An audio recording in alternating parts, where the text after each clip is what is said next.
Hi guys, कैसे हो आप लोग? तो गाइस हम we are back with a new episode, moksha and liberation. तो शिवा, आपसे पूछना चाहूंगा, क्या है लिबरेशन, मोक्ष? जी। तो अगर लिबरेशन या मोक्ष की बात करते हैं तो हमको ये समझना होगा कि बंधन में कौन है, क्योंकि जो बंधन में है उसे ही मोक्ष चाहिए, है ना। हम्म। अब जब आत्मा की बात करते हैं तो आत्मा तो किसी भी चीज में बंध नहीं सकता, लेकिन हाँ, देहात्म बोध से उसमें बंधन में होने का जो ख्याल है वो आ चुका है, और वो अपने आप को एक देह मान के बैठा है। और जब भी वो अपने आप को देह मानता है तो देह के बाद ही दूसरी चीज चली जाती है, वो है मन।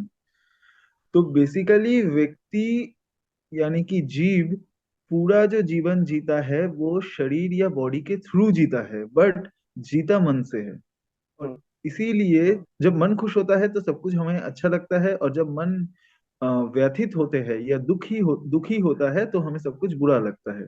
जब हम खेलते हैं, है ना, खेलने में परिश्रम लगता है, लेकिन वो हम्म। वाला काम हमको आनंद देता है क्योंकि वो चीज मन को अच्छा लगता है।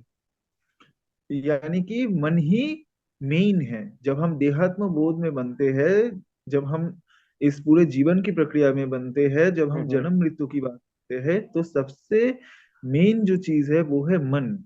इसीलिए मन की शांति या मन का सुख, आप कुछ भी कह लो, वो सबसे इम्पोर्टेंट है। अब मन दुखी क्यों होता है? क्योंकि हम ये कहते हैं कि आत्मा का जो नेचर है वो सच्चित आनंद है, यानी कि वो सत्य है, हम्म। चेतना है, और आनंद। ये आनंद जो आत्मा की क्वालिटीज है, मतलब जो मेन है, सार है, इसी को जो है वो हम देहात्म बोध में अपने आप को मानने के बाद भी इसी को जो है वो ढूंढते रहते हैं। और हम ये ढूंढते हैं कि किस तरीके से हमको प्लेजर मिल जाए। लेकिन ये जो सुख है ये इम्परमानेंट है।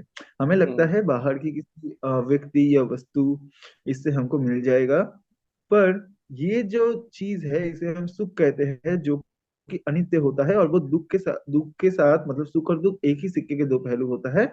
हम्म। सुख जब आता है उसके साथ साथ दुख भी आता है। लेकिन भारतीय दर्शन में एक शब्द को इसीलिए डाला गया है, आनंद, जिसे डायरेक्टली आत्मा के साथ जुड़ा गया है। मन के साथ आप सुख और दुख को जोड़ सकते हो, लेकिन आनंद के साथ आप आत्मा को जोड़ सकते हो, सच्चित हम्म। आनंद। इसलिए हम कहते हैं ना कि शांति मिली है। तो ये शांति जब मन को मिलता है तब मन आनंद में मतलब परमानंद में रहता है। और मोक्ष या मुक्ति का जो आनंद है, जो कि आत्मा का बेसिक नेचर है, वो स्वाधीन भी है, वो बंधन में रहना पसंद नहीं करता। देहात्म बोध के जरिए अपने आप को मन के घेरे में को बांध लिया है, और हम्म। इसी वजह से उसे अभी अपने मन से ही मुक्ति चाहिए। बंधन और मोक्ष ये दोनों ही जिसका घटता है वो बेसिकली मन है। जगत के साथ साथ जब बाहर के विषय टकराते हैं, उससे हमारे अंदर कामना होती है, और उस कामना का परिणाम है सुख या दुख। तो ये हम्म। सारी चीजें जो होती है वो बेसिकली मन के घेरे में होती है। और ये चीज जब मन समझ पाता है कि ये बाहर का विषय जो है वो हमें आनंद नहीं दे सकता, और सारा का सारा दुख का जड़ क्यों है, वो है हमारे अंदर की जो कामना, जो इच्छा है। ये बाहर का कोई विषय, मान लीजिए आपने किसी सुंदर गाड़ी को देखा, अब हम्म। आपका इंद्रिय यानी कि आंख और बाहर का विषय यानी कि जो गाड़ी वो टकराया, टकराने के बाद आपके अंदर कामना ने जन्म लिया। अब आप उसको पाने की कोशिश करोगे। अब अगर वो आपको मिल जाता है तो भी वो हम्म। क्षणभंगुर है, क्योंकि ये प्रकृति का नियम है कि कोई भी चीज परमानेंट तो यहाँ पे परमानेंट नहीं नहीं है। है। जो भी आज आपके पास है वो कल किसी ना तरीके से छूटेगा। तो वो जी। छूटने का जो दुख है वो आपको डराएगा, और आप उस वस्तु को जो है वो संभालने की कोशिश करोगे, और उसमें आपको जो मानसिक पीड़ा होगी, क्योंकि किसी भी चीज को हम बचाने के लिए जब प्रयत्न करते हैं तो हम उस पे पूरा टेंशन, उसके रिगार्डिंग वो सारी चीजें हमारे अंदर आता है। और अगर वो चीज हमको नहीं मिला तो ना पाने का दुख। बेसिकली भगवत गीता में एक वर्ड यूज हुआ है, योग क्षेम। इसी को बोला जाता है कि अप्राप्त वस्तु को पाने की चेष्टा और प्राप्त वस्तु को संभालने की चेष्टा। संभालने की चेष्टा। और इसमें इंसान का पूरा जो समय है, इंसान का पूरा जीवन है वो चला जाता है। तो ये हम्म। बेसिकली पूरा जो खेल चल रहा है, कामना का जो खेल चल रहा है विषय और इंद्रियों के टकराने में, हम्म। वो बेसिकली मन कर रहा है। तो इसलिए मोक्ष भी उसे ही चाहिए, चेतना या आत्मा को तो मोक्ष नहीं चाहिए, मोक्ष भी मन को ही चाहिए। यार शिवा, आपने बहुत अच्छे से एक्सप्लेन किया। जितनी भी चीजें हमको इच्छाएं होती है पाने की होती है, उसे एक मन की हम आती है, हमारी फिजिकल बॉडी की होती है। तो उनको पाने की जो इच्छाएं होती है तब तक उसको नहीं पाते हैं, तो एक बंधक में रहते हैं, उसके अट्रैक्ट रहते हैं। और लेकिन जब वो चीजें हम उसको हासिल कर लेते हैं, मिल जाते हैं, तो फिर इसको प्रोटेक्ट करके रखते हैं, चाहे कोई रिलेशन हो या कोई वस्तु हो, कोई भी चीज। तो दोनों ही स्थिति में हमारा मन उसे बंधा रहता है कि कहीं खो ना जाए, कोई चीज मिले तो प्रोडक्ट नहीं हो जाए। तो आत्मा का जो स्वरूप है वो तो पहले से ही एकदम मुक्त है, वो तो आनंद में है, तो उसको ऐसे मोक्ष की और आनंद की उसको करने की जरूरत नहीं है, वो ऑलरेडी फ्री है। फ्री करना है अपने मन को। हम जो हमें पाने की जो इच्छा है और खोने का डर है, उस चीज से हमें मुक्त करना है, और वही मोक्ष है। तो अभिषेक, सेम क्वेश्चन आपसे। तो मोक्ष और ये साल्वेशन के बारे में क्या कहना चाहोगे आप हाँ, इस बारे में? जैसे शिवा ने बहुत अच्छे से एक्सप्लेन किया है, तो जैसे ये देह बोध, जो मोक्ष, जो हम लोग जो बोलते हैं आत्मा, ठीक है, आत्मा का कोई जन्म नहीं है, मृत्यु नहीं है, वो है सच्चिदानंद।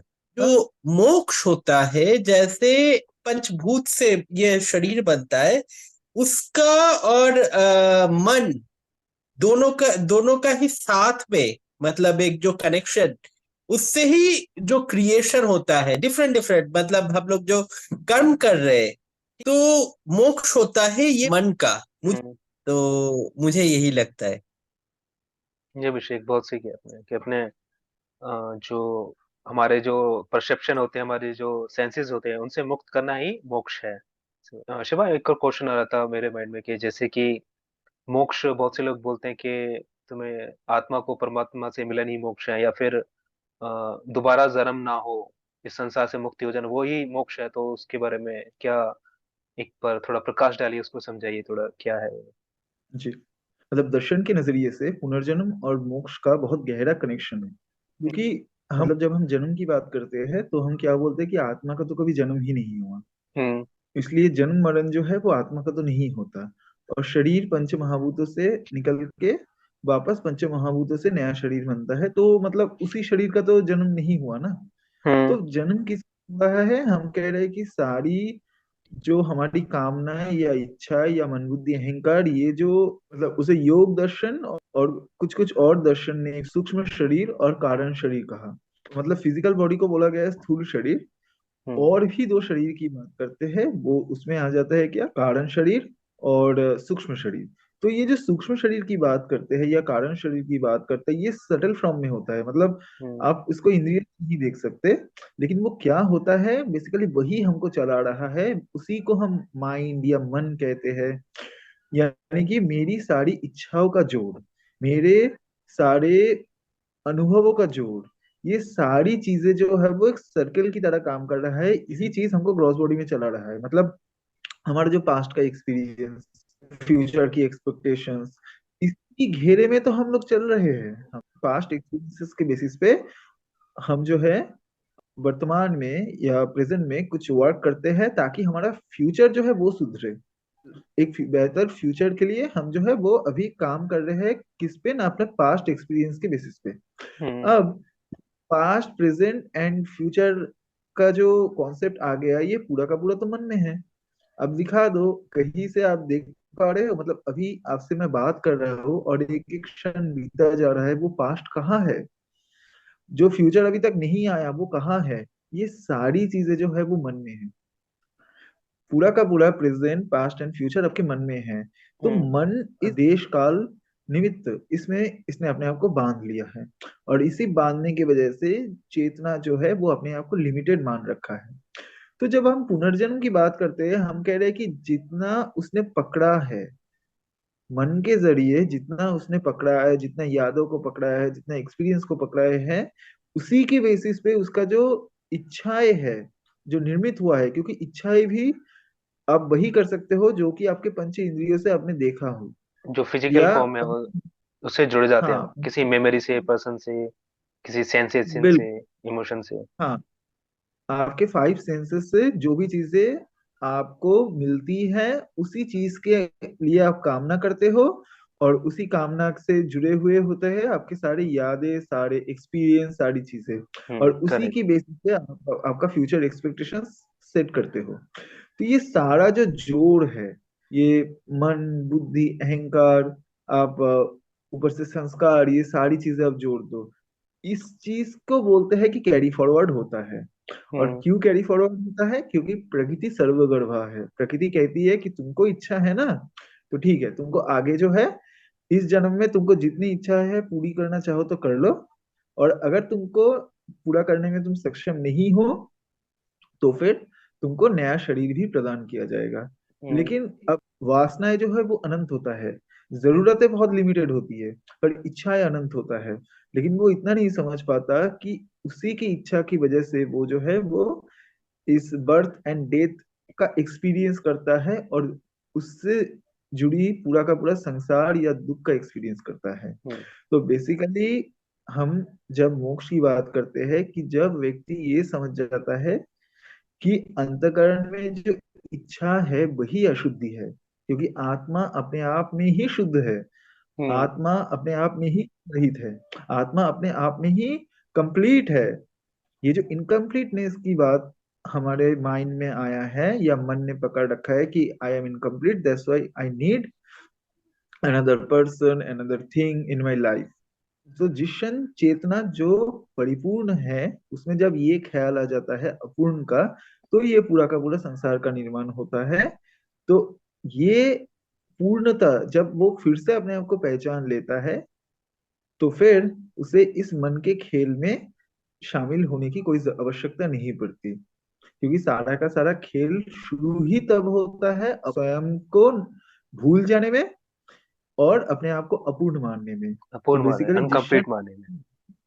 हाँ, तो बेसिकली जिस क्षण आत्मा को आत्मज्ञान हो जाता है, यानी कि अपना स्वरूप का पता चल जाता है, ये खेल समाप्त होता है, और आगे ये जो साइकिल है वो कैरी फॉरवर्ड नहीं होता। तो बेसिकली उसी को हम बोलते हैं मुक्ति, या मोक्ष का भी आप दो अर्थों में प्रयोग कर सकते हो, एक जीवन मुक्ति यानी कि जीते जी मोक्ष, और एक विदेह मुक्ति यानी कि मरने के बाद भी उसका फिर से जन्म नहीं लेना पड़ा। हम्म। अब जिसने भी संत हुए वो पहले जीवन मुक्ति को ही प्राप्त हुए, और फिर उनका, ऐसा बोला जाता है, इसको तो हम प्रूफ नहीं कर सकते कि विदेह मुक्ति घटी है कि नहीं, हम्म। लेकिन जीवन मुक्ति के ऊपर ही ये पूरा का पूरा मोक्ष का कॉन्सेप्ट बेस्ड है, कि जीते जी हम्म। हम राग और द्वेष से मुक्त हो जाए, क्योंकि राग और द्वेष में ही संसार है। मन राग और द्वेष में ही है, मतलब मन का अस्तित्व राग और द्वेष में ही है। तो हम्म। बेसिकली जीत राग और द्वेष से संपूर्ण रूप से मुक्त हो जाना,